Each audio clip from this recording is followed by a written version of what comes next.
Big Boss season 8 நிகழ்ச்சி வரப்போற October 6ஆம் தேதி ரொம்பவே பிரம்மாண்டமா தொடங்க போகுது. இதனால பல ரசிகர்கள் ரொம்பவே ஆர்வமா வெயிட் பண்ணிட்டு இருக்காங்க. அதுலயும் இந்த சீசன்ல யாருமே எதிர்பார்க்காத பல புது விஷயம் வரப்போகுது. அதுல குறிப்பா இவ்வளவு வருஷம் ஹோஸ்ட் பண்ண கமல் அவர்களுக்கு பதிலா நடிகர் விஜய் சேதுபதி தான் ஹோஸ்ட் பண்ண போறாரு. அதனால அவர் இந்த நிகழ்ச்சியை எப்படி கொண்டு போக போறாரு, அவருக்கு இது செட் ஆகுமா இல்லையா அப்படின்னு பல விவாதங்களும் போயிட்டு இருக்கு. இது ஒரு பக்கம் இருக்க, இன்னொரு பக்கம் யார் யாரெல்லாம் இந்த சீசன்ல கண்டஸ்டன்டா கலந்துக்க போறா அப்படின்ற ஒரு கேள்வியும் அதிகமா வந்துட்டு இருக்கு. அதுல இப்ப சில உறுதியான கண்டஸ்டன்ட் லிஸ்ட்லாம் கொஞ்சம் கொஞ்சமா கசிய தொடங்கி இருக்கு. அதுல யாரெல்லாம் இருக்கா அப்படின்னு பார்த்தா, முதல்ல இப்ப நடந்துட்டு வர குக் வித் கோமாளி சீசன் 5ல இருந்த பிரபல காமெடி நடிகர் VTV கணேஷ் அவர்கள், கோமாளி குறைஷி மற்றும் சுனிதா, இவங்களை தொடர்ந்து நடிகை சாலின் சோயா, இந்த 4 பேரும் ஆல்மோஸ்ட் கன்ஃபார்ம் லிஸ்ட்ல இருக்கிறதா சொல்லப்பட்டிருக்கு. அடுத்து பாரதி கனமா சீசன் 1ல ஹீரோவான நடிகர் அருண் பிரசாத் அவர்கள் உறுதியா இந்த சீசன்ல ஒரு கண்டஸ்டன்டா வரப்போறாராம். மேலும் காமெடி நடிகரான ஜெகன்,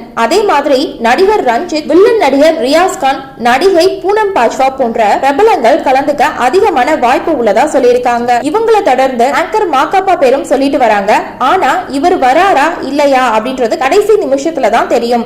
அதே மாதிரி இன்ஸ்டா பிரபலமான அமலா சாஜி அவர்கள் பேரும் சொல்லப்பட்டுட்டு வருது. மேலும் ரீசெண்டா இன்ஸ்டால ரொம்பவே ஃபேமஸான திவாகர் அவர்கள் கலந்துக்க வாய்ப்பு உள்ளதா சொல்லிட்டு வராங்க. அது மட்டும் இல்லாம இந்த சீசன் 8ல முதன்முறையா இதுக்கு முன்னாடி நடந்த 7 சீசன்ல இருந்து பழைய கண்டஸ்டன்ட்ல 3-4 பேர் உறுதியா வரப்போறாங்களாம். அதுல இப்ப ரசிகர்கள் அதிகமா லாஸ்ட் சீசன்ல பாதியில போன பிரதீப் ஆண்டனி வந்தா சூப்பரா இருக்கும் அப்படின்ற மாதிரி கேட்டுட்டு வராங்க. ஆனா அவர் வரது ரொம்ப கஷ்டம் அப்படின்னு தான் சொல்லியே ஆகணும். இன்னும் ஒரு வாரம் மட்டும் தான் இருக்கனால இப்போ ரசிகர்கள் மத்தியில இருக்க எதிர்பார்ப்பு ரொம்பவே அதிகமாயிட்டு வருது. சோ இந்த வீடியோவை பார்த்துட்டு இருக்க நீங்க இந்த சீசன் 8ல யார் யாரெல்லாம் கலந்துக்கிட்டா நல்லா இருக்கும் அப்படின்ற உங்களுடைய கருத்துக்களை கீழே உள்ள கமெண்ட் செக்ஷன்ல ஷேர் பண்ணுங்க. மேலும் இது போன்ற பல முக்கியமான செய்திகளை தெரிஞ்சுக்க நம்ம சேனலை மறக்காம சப்ஸ்கிரைப் பண்ணுங்க.